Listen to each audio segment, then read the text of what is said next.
Apportez toutes les pièces à proximité de l'escalier, déballez les accessoires et placez-les proprement. Si vous montez sur des poteaux, déballez maintenant les poteaux pour la première section de rail et placez-les sur les marches selon le plan, ne placez que le nombre nécessaire pour que le premier élément de rail soit stable. Reprenez sur le plan de construction la hauteur nécessaire de la première partie du rail et marquez la dimension du bord inférieur de l'étrier sur le poteau. Déballez le premier élément de rail. En cas de montage sur des poteaux avec des fentes de réglage, montez maintenant les vis et les blocs filetés.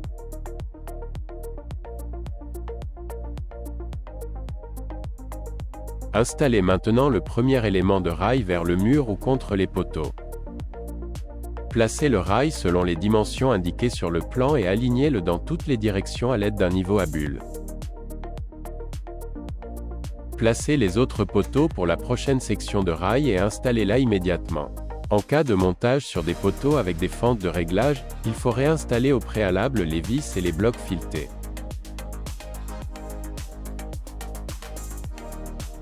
Alignez le rail à l'aide d'un niveau à bulles et serrez les vis sur les montants.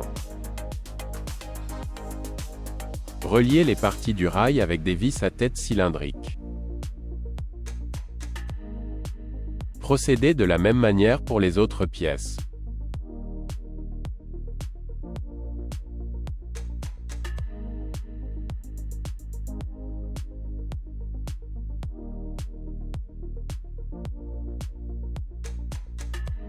Contrôlez encore une fois la précision dimensionnelle de l'ensemble du rail et déplacez-le si nécessaire. Contrôlez particulièrement les dimensions diagonales ainsi que les distances entre le rail et le mur afin d'éviter toute collision ultérieure.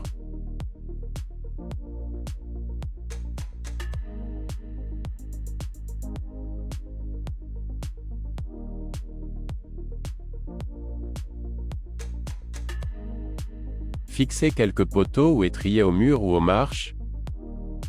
Vous vous assurez ainsi que l'installation reste en place et qu'elle est suffisamment stable pour les étapes suivantes. Déballez l'entraînement à l'arrêt supérieur. Démontez ensuite le couvercle en plastique, le filtre d'alimentation, le couvercle de la roue motrice ainsi que le couvercle métallique avant avec le ventilateur.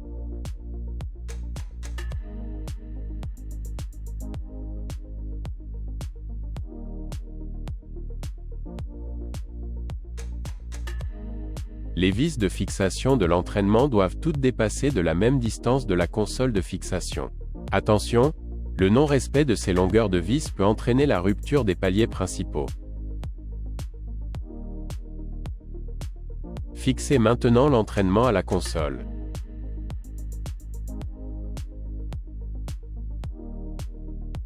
Retirez la suspension du câble de traction.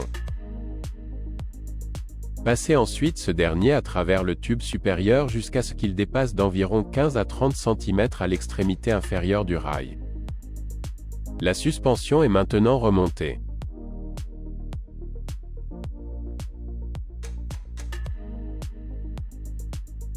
Retirez à nouveau le câble de traction jusqu'à ce que la suspension soit au moins 810 mm au-dessus du niveau de sortie. Assemblez le collecteur de courant en veillant à ce que le ressort conique soit bien fixé. Ensuite, insérez le collecteur de courant dans le tube supérieur avec le ressort conique en avant. Veille à ce que le ressort conique se glisse dans le trou de la nacelle et entoure l'extrémité de la corde de traction. Retirez maintenant les deux serre-câbles du câble de soutien ainsi que les éléments de soutien détachés. Poussez le câble dans le tube inférieur. Démontez le couvercle du parachute et faites passer la corde dans le parachute. Veillez à ce que les dents de la roue d'arrêt rencontrent les éléments métalliques de la corde. Tenez la prise à l'endroit où vous souhaitez qu'elle se trouve plus tard. La distance nécessaire entre la suspension du câble de soutien et le pantographe dépend de la longueur du rail de l'installation.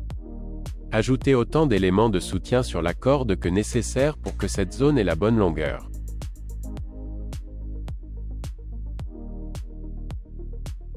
Ensuite, vous pouvez fixer le parachute avec toutes les vis. Avant de pouvoir accrocher la plateforme, il faut compléter l'entraînement. Pour cela, il faut réinstaller le couvercle de la roue motrice, le filtre d'alimentation ainsi que le couvercle métallique avant avec le ventilateur.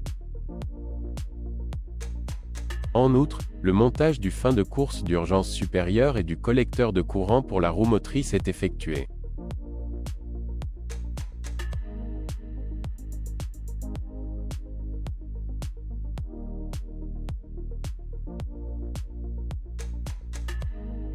Déballer la plateforme et désinstaller les roulettes du train de roulement inférieur ainsi que les deux leviers à galets des interrupteurs de fin de course.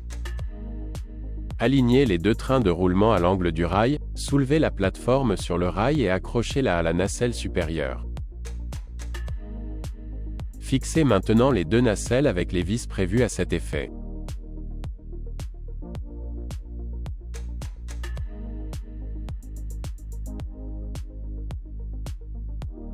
Réinstallez les roulettes des trains de roulement inférieur ainsi que les leviers à galets des interrupteurs de fin de course.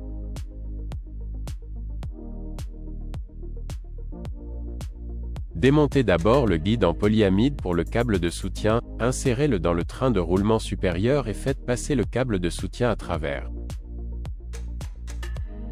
Installez également les mâchoires de serrage, mais ne les serrez pas encore. Raccordez le câble jaune-vert et le câble marron au collecteur de courant.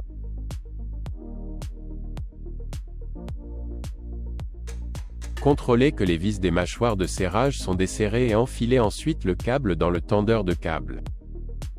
Sécurisez le câble avec deux serre-câbles. Marquez le câble afin de pouvoir contrôler qu'elle ne glisse pas. Tendez le câble à l'aide d'une clé de 13 mm.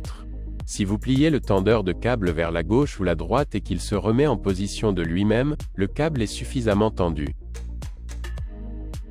Serrez les vis des mâchoires de serrage. Ensuite, retirez le tendeur de câble et montez les deux serre-câbles sur le câble.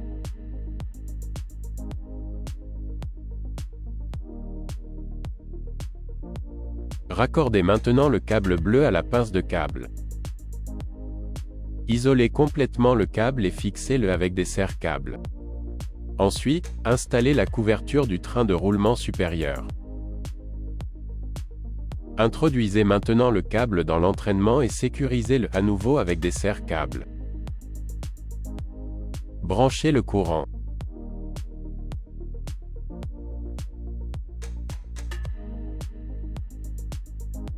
Ouvrez la plateforme et déballez les rampes. Maintenant, les rampes sont installées. Veillez à ce que les anneaux de levage de la tringlerie de la rampe soient orientés à 45 degrés en diagonale par rapport à la plateforme. Branchez la cassette manuelle. Desserrez la came de déverrouillage et faites-la glisser complètement vers le bas. Serrez le bloc d'arrêt sur la tôle du point d'arrêt à l'extrémité arrière du trou oblong. Insérez la tôle d'arrêt dans le profilé en C fixé au tube inférieur. Pour trouver l'arrêt, maintenez l'ascenseur à la position souhaitée. Deux leviers se trouvent à l'arrière de la plateforme, le rouge déverrouille la barrière et la rampe supérieure, le blanc la barrière et la rampe inférieure. Pour tester si la rampe repose correctement, appuyez à fond sur le levier rouge et soulevez le bras de la barrière avec un peu de force. La rampe doit être légèrement ascendante afin que celle-ci repose à plat en cas de charge. Positionnez maintenant les courbes de déverrouillage. Les leviers de déverrouillage doivent se trouver au début de la pièce horizontale sur la courbe de déverrouillage. Réglez maintenant les pins sur la plaque d'arrêt de manière à ce qu'ils activent respectivement le levier à fond. Veillez à ce que le réglage soit effectué de manière à ce que la pointe du levier ne touche pas la broche.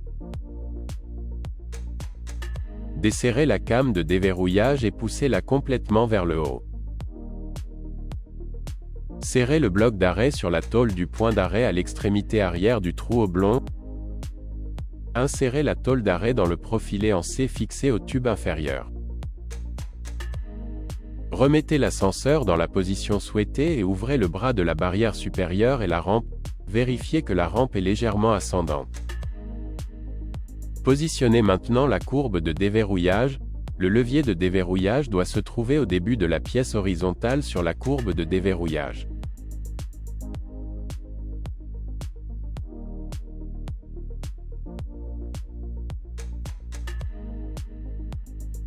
Réglez maintenant les pins sur la plaque d'arrêt de manière à ce qu'ils activent le levier à fond. Veillez à ce que le réglage soit effectué de manière à ce que la pointe du levier ne touche pas la broche. Si l'ascenseur peut passer sans problème à tous les endroits, fixez maintenant l'ensemble de l'installation et mettez les caches des vis. Activez le mode technicien sur la platine en poussant l'interrupteur S2 vers le haut. Pour que l'apprentissage de la vitesse puisse être lancé, il ne doit pas y avoir d'erreur. Pour démarrer la course d'apprentissage, amenez l'ascenseur à l'arrêt inférieur. Appuyez simultanément sur haut et bas du télécommande pendant environ 5 secondes pour accéder au menu. Naviguez jusqu'à l'option de menu, démarrez l'apprentissage, et confirmez-la. Démarrez. Arrêtez l'ascenseur à environ 20 à 30 cm des arrêts, des courbes ou des coudes verticaux afin d'adapter la vitesse. Appuyez sur le bouton d'alarme pour que la vitesse change. Si l'ascenseur se déplaçait lentement auparavant, il se déplace rapidement après avoir appuyé sur le bouton d'alarme, et inversement. L'ascenseur doit être programmé pour se déplacer lentement dans les courbes, les coudes verticaux et aux arrêts. Si la distance entre l'arrêt et le virage suivant est très courte, nous recommandons de maintenir une vitesse lente. Le dernier point de l'arrêt supérieur doit être confirmé avec la touche d'alarme. Pour finir, naviguez jusqu'à l'option de menu « Arrêt de l'apprentissage », confirmez-la et terminez ainsi l'apprentissage. Remettez le commutateur S2 en position de mode utilisateur. Lubrifiez la roue d'entraînement, installez les 2 tampons de fin de course de secours sur la plateforme et réglez les fins de course de secours à cet effet. Pour finir, toutes les protections sont montées. Faites plusieurs essais à charge maximale. L'installation de l'Omega est maintenant terminée. L'Ener vous souhaite beaucoup de succès lors du montage.